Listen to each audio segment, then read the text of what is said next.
Less than a day after he was arrested in New York City, federal prosecutors on Tuesday, September 17th, unsealed a criminal indictment against Sean "Diddy" Combs over sweeping allegations of sexual abuse. The unsealed indictment accused the once powerful rapper, producer, and music executive of running a racketeering conspiracy that included sex trafficking, forced labor, kidnapping, arson, and bribery. Well, to have an even closer look at what happened when Diddy entered the court after his arrest, and what was actually revealed in Sean "Diddy" Combs' unsealed indictment, stay tuned with us. Sean "Diddy" Combs, the disgraced hip-hop tycoon, faces federal sex trafficking and racketeering charges in an indictment that was unsealed Tuesday. Diddy was arrested on Monday, September 16th, and taken into custody in Manhattan after a grand jury indicted him. The arrest and indictment came after a months-long sex trafficking investigation and 10 months after a flurry of women came forward with allegations of sexual and other abuse. Prior to the unsealing of the indictment, Mark Agnifilo, Combs' attorney, said they knew what the charges would be and that Combs is innocent of these charges.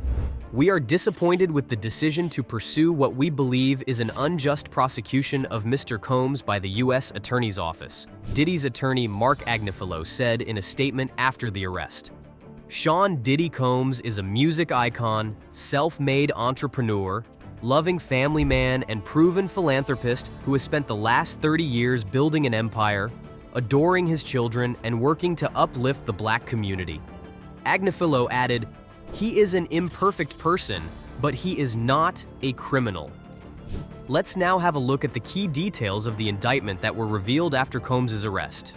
Combs' alleged assaults dates back to 2008. The indictment covers explicit details of Combs allegedly assaulting several women since 2008. He is accused of verbal, emotional, physical, and sexual abuse, and that he hit, kicked, threw objects at, and dragged victims, at times, by their hair, in assaults that took days or weeks to heal. Before we disclose the statements of federal prosecutors, let's first see what happened when Diddy appeared in court. Less than one day after his arrest, Diddy entered a New York City courtroom just before 2:30 p.m., wearing taupe gray athletic pants and a black t-shirt. As Combs walked to sit between his lawyers at the defense table, he carried his arms being handcuffed, even though his wrists were not restrained in any way. When asked whether he was ready to enter a plea, Combs stood, adjusted the microphone, and said, "Not guilty." The judge overseeing this proceeding, Robin Tarnofsky, declined to release Combs on bond and stated that he would be jailed while awaiting trial. Tarnofsky's decision on bail was in keeping with federal prosecutors' request for him to be jailed pending trial.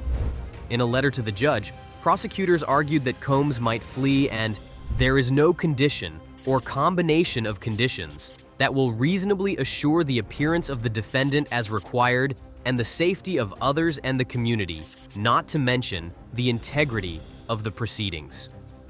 Anyhow, let's now highlight the most awaited aspect of Combs' case. What was revealed in the unsealed indictment? The indictment outlines a brutal history of abuse spanning decades. Federal prosecutors allege that Combs abused, threatened, and coerced women and others around him to fulfill his sexual desires, protect his reputation, and conceal his conduct. Combs, using his employees, used his business empire to create a criminal enterprise. Federal prosecutors allege that Combs verbally, emotionally, physically, and sexually abused women and even manipulated women to participate in highly orchestrated performance of sexual activity with male commercial sex workers. Combs kept these women under his thumb by doling out drugs, controlling their careers, and wielding his financial power over them. This indictment also appears to directly invoke Cassie Ventura's allegations against Combs in a November 16, 2023, lawsuit that prompted more women to speak out against him, though she is not mentioned by name. Ventura, who had accused him of rape and a decade of abuse throughout their relationship, described how he had complete control over her life. While Cassie settled her suit against Combs one day later, Surveillance video emerged on May 17, 2024, showing him physically attacking her at a hotel in 2016.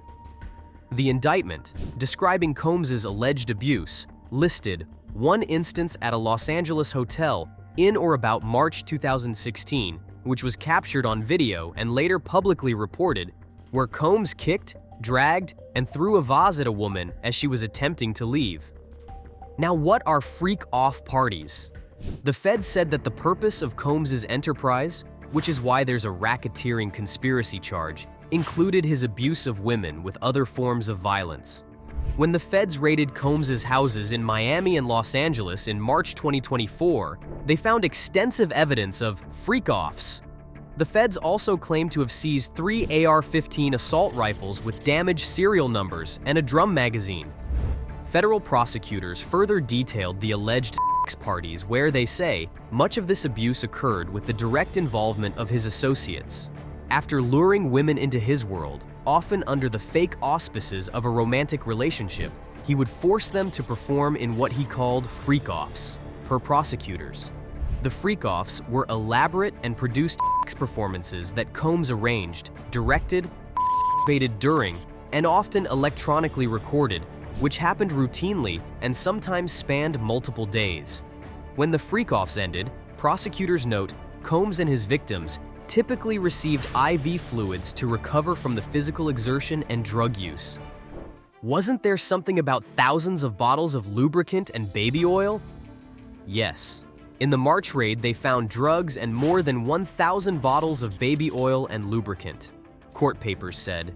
As for the male sex workers, they were allegedly at the center of these freak-offs. Combs wielded force and threats to make his victims participate in extended sex acts with male commercial sex workers, per the indictment. Well, how is this racketeering? Prosecutors claim that Combs used his vast network and business resources to carry out his alleged crimes. They referred to the alleged criminal organization as the Combs Enterprise. The organization ran an international media and entertainment business, including Bad Boy Records, and was preserving, protecting, promoting, and enhancing the power and reputation of Combs. He and members of this organization lined their pockets while carrying out numerous crimes, prosecutors charge. Combs and his cronies allegedly maintained this power with violence, including abuse. Combs did so by wielding an iron fist, exacting loyalty from his underlings with violence and threats.